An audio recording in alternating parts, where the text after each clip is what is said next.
ये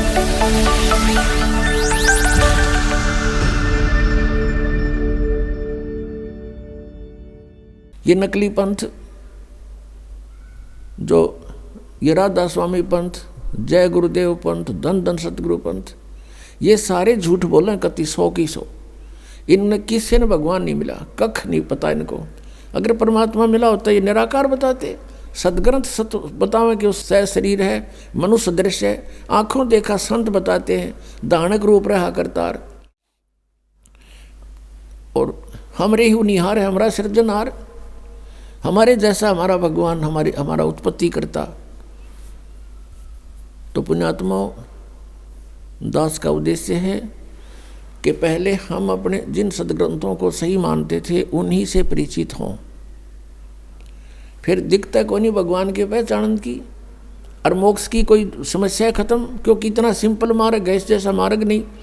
इन काल के दूतों ने काल प्रेरणा से अपनी प्रभुता दिखाने के लिए हठ योग शुरू कर दिए, सिद्धियां प्राप्ति करने के लिए खड़े होकर तप, उल्टा होकर के तप, और नरे अनुष्ठान करने लगे, सुहा सुहा करके। ये तो नाशकरण की विधि ढूंढा करते थे। एक दूसरे पर प्रभु पकड़ने के लिए किसी ने एक सिद्धि प्राप्त कर ली तो दूसरा ने सोचा 3 करूं मैं, और तब इससे मैं सुपरियत कहलाऊं जनता में। परमात्मा कहते हैं इस हमारे नाम में 24 सिद्धि आ जाएंगी तुम्हारे को, लेकिन इन सिद्धियों का प्रयोग ना कर लेना, ये विष का काम करेंगी। अपने आप पड़ी रहें, क्योंकि सिद्धियां हमारा सहयोग देंगी और हम इसको प्रयोग करने लगे तो फिर हानि कर देंगे हमारे को। तो इसलिए ये सिद्धियों का प्रयोग करते थे। जैसे एक सिद्धि सब सागर पीवे, एक अगस्त ऋषि थे, परमात्मा पाने के लिए घर त्याग कर जंगल में साधनाएं शुरू कर दी। अब इनकी बहुत लंबी चौड़ी कहानियां हैं। बचपन जंगल में निकल गया, 30-40 वर्ष का हो गया, फिर भ्रमण शुरू कर दी। यानी पहले बैटरी चार्ज करता था, 1 वर्ष में 6 महीने तपस्या साधना करता था, 6 महीने भ्रमण करता था गांव गांव नगर नगर में जाके। तो उसकी महिमा होगी। एक राजा की संतान नहीं थी। राजा ने उस पता लगा कि बड़े पहुंचे हुए महापुरुष हैं, जंगल में साधना करके आए हैं। तो राजा ने प्रार्थना करके अपने पास हफ्ते 10 दिन रखे, सेवा की। फिर प्रार्थना की कि हमारे संतान नहीं है। अगस्त ऋषि ने कहा ठीक है, हो जाएगी, संतान हो जाएगी। अगस्त ऋषि चले गए, पीछे से राजा के घर कन्या ने जन्म लिया। अब वो घूमता घूमता 12 वर्ष के बाद फिर उसी रेंज में आ गया। 6 महीने साधना करता था, 6 महीने ऐसे जंगल में गांव गांव नगर नगर में घूमता था। तो 12 वर्ष के बाद उसी साइड का नंबर आ गया। राजा को पता चला कि वो महापुरुष आ रहे हैं, अगस्त ऋषि। राजा ने अपने नगर की सीमा पर से लेकर वहाँ तक फूल बिछा दिए और खूब जय जयकार करवा दी, सब खड़े कर दिए नागरिक, आओ भगत के लिए। और साथ में अपनी कन्या को साथ लेकर गए। 12 वर्ष की कन्या पहले बहुत अच्छी तगड़ी हो जाती थी। तो वहाँ जाकर के कहा कि भगवान आपकी दया से मुझे एक पुत्री प्राप्त हुई है, आपके आशीर्वाद से मैं आपका आभारी हूँ। अगस्त ऋषि बड़ा खुश हुआ और प्रार्थना की कि महाराज हमारे यहाँ कुछ दिन रुको। पहले तो कह रहा था कि नहीं मैं 1 दिन से ज़्यादा कहीं नहीं रुकता हूँ। फिर उसने कहा, जाकर जब बताया कि ऐसे ऐसे आपकी कृपा से मैं पुत्री प्राप्त हुई, हम चाहते हैं आपकी कुछ सेवा करें और हमारा मन खुश होगा। तो उसने 2 दिन की हाँ भर ली और राजा ने अपनी कन्या की सेवा की करा दी। बेटा तू इनकी दी हुई है और सेवा करो महाराज की। अब धीरे धीरे वो महाराज जुड़ा 7 दिन डटा। फिर कहने लगा कि मैं तुझसे कुछ मांगना चाहता हूँ। राजा से कहा अगस्त ऋषि ने।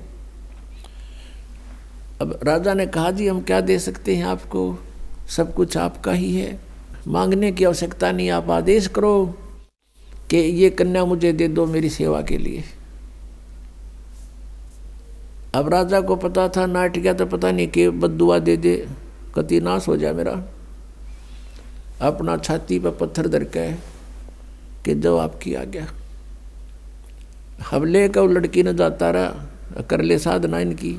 फिर उसको क्या हुआ, तपस्याएं करके उसने एक सिद्धि प्राप्त कर लिया। जीवन सारे जीवन में एक सिद्धि सब सागर पीवे, एक सिद्धि जो बोजुग जीवे, एक सिद्धि जल पैर न लाई, एक सिद्धि आकाश से उड़ जाई।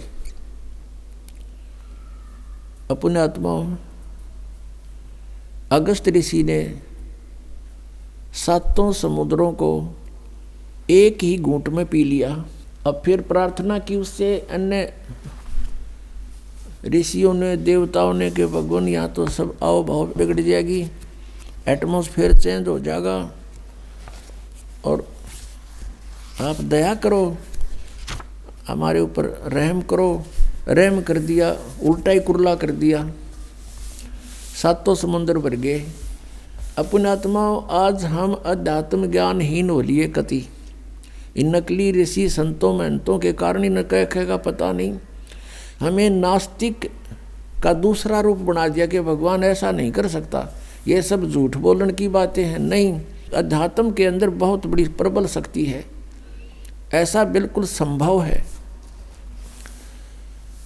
लेकिन ये हमने चाहिए नहीं थी, इनकी आवश्यकता नहीं थी, अज्ञानता के कारण ये किया। क्या कहते हैं परमात्मा, कहते हैं कि डंब कर डूंगर चढ़े, लोग दिखावा करते हैं। ये तपस्या करने वाले ऊंचे से स्थान पर बैठेंगे जहाँ से दूर तो दिखे सब न, महात्मा वो बैठा, और फिर आँख मीच कर बैठा रहा, फिर उसकी सेवा शुरू हो जा, लोग आन जान लग जा, उसकी महिमा हो जाए, वह महिमा की भूख है।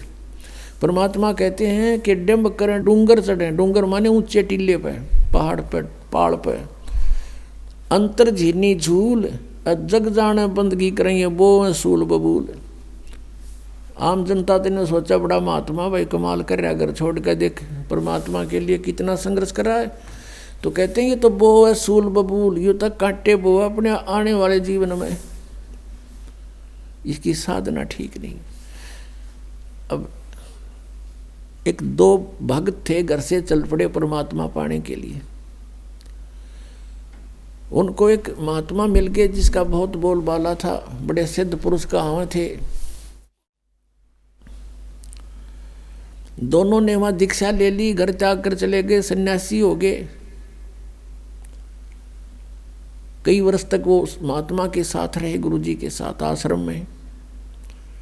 अब गुरुजी की मृत्यु के बाद वो दोनों निकल गए वहाँ से और अलग अलग दिशा में सिद्धि प्राप्ति के लिए चल पड़े, क्योंकि वो सिद्धि ही सिखाता था। जो उनमें से एक था उसको परमेश्वर कबीर देव जी का सत्संग मिल गया। जैसे आप जी को भी बताया कि परमात्मा 3 स्थिति में अपने संसार के सभी कार्यों को संभालते हैं। एक में तो पूर्ण रूप ऊपर बैठे हैं, सब ब्रह्मांडों का कंट्रोल करते हैं। अन्य रूप जैसे प्रत्येक युग में एक जीवन ऐसा करके जाते हैं, बच्चे के रूप में प्रकट होते हैं, जन्म नहीं लेते, वो सह शरीर आते हैं, सह शरीर चली जाते हैं। 120 वर्ष रहे थे कलयुग में, और सब अपना ज्ञान प्रचार करके अपनी अमृत वाणी लिपिबद्ध करवा के अपना ज्ञान सारा सुख संवेद दे करके चले गए थे, सह शरीर गए थे। और दूसरी स्थिति वो कहीं भी आकर प्रकट हो जाते हैं, जैसे आदरणीय धर्मदास साहिब जी को मिले, आदरणीय नानक साहिब जी को बेई नदी पर मिले थे, अन्य को दिखाई दे नहीं रहे थे, ओनली नानक साहिब जी को दिखाई दे रहे थे। और जो ही नानक साहिब जी ने बेई नदी में डुबकी लगाई स्नान करने के लिए, वहीं से उनको अंतर ध्यान कर लिया। जनता ने सोचा डूब गए, सब जाल जूट डाले, इधर दूर तक खोज की, कुछ नहीं मिला, सतलोक में ले गए, फिर वापस छोड़े, तीसरे दिन वहीं खड़े मिले। तो ऐसे परमात्मा इन पुण्यात्माओं को मिलते हैं, फिर वो अपनी ऐसे आकर के वो परमात्मा कुछ लीला करते हैं। इसी प्रकार वो कहीं प्रकट होकर के कुछ दिन कुछ क्षेत्र में रह जाते हैं, कोई उनका गांव नाम पूछते हैं तो वो गोलमोल कर जाते हैं, संतों के गांव नहीं पूछा करते, तो जनता भी नहीं ज़्यादा खोज भी करा करती, ना कोई मीडिया ऐसे कोई साधन थे। जैसे आजकल टेलीफोन है, नाम बता दे जब गांव, वहाँ पूछ लें करके भाई यहाँ का कोई आदमी है, तो उस समय ऐसा नहीं था। तो परमात्मा ऐसे रहते हैं, किसी एक क्षेत्र में कुछ दिन रह गए फिर अचानक चले गए। साधु रहते थे, अचानक चले गए, वापस नहीं आए। ये वो परमात्मा की लीला थी। तो कबीर परमेश्वर जी ऐसे रह रहे थे वहाँ। वो उन दोनों गुरु भाई जो थे उस सिद्ध के, उनमें से एक को उस परमात्मा कबीर देव जी का टच हो गया, सत्संग हो गया, मिल गया उसको। कई दिन लगातार सत्संग सुना, उसका तो जीवन बदल गया। जिन सिद्धियों को वो प्राप्त करने की चेष्टा कर रहा था वो खत्म हुई, परमात्मा पाने की उमंग उठी, सत्साधना शुरू कर दी। अब कुछ दिनों के बाद परमात्मा ने लीला की। संत ने उसे कहा, बेटा अब तू आगे उपदेश दिया करिए, और तुझे आदेश दे दिया मैंने। उधर से परमात्मा घूमने के लिए बहाना करके निकल गए जंगल में, वन में, वापस नहीं आए। खोजबीन की, देखा कोई व्यक्ति किसी हिंसक पशुओं ने खा रखा है, ऐसा स्थिति कर दी। उन चेलों ने सोचा गुरुजी को तो किसी ने खा लिया, उनका अंतिम संस्कार कर दिया। जबकि वो परमात्मा थे, वो तो चले गए थे। अब 10-12 वर्ष के बाद कहीं पर समागम था कोई, जैसे कई प्रकार के संत इकट्ठे हो जाते हैं, जैसे मेला होता है कुंभ का। वहाँ पर वो कबीर परमेश्वर का अनुयायी भी चला गया। उधर से उसका पहले वाले गुरु का चेला, वो सिद्ध जो सिद्धि प्राप्ति के लिए निकला था, वो भी आ गया। 12 वर्ष के बाद दोनों मिले, गले से मिले, बड़ी खुशी हुई। और फिर दरिया के किनारे बैठे थे, चर्चा चली कि बोलो भाई क्या उपलब्धि हुई 12 वर्ष के बाद।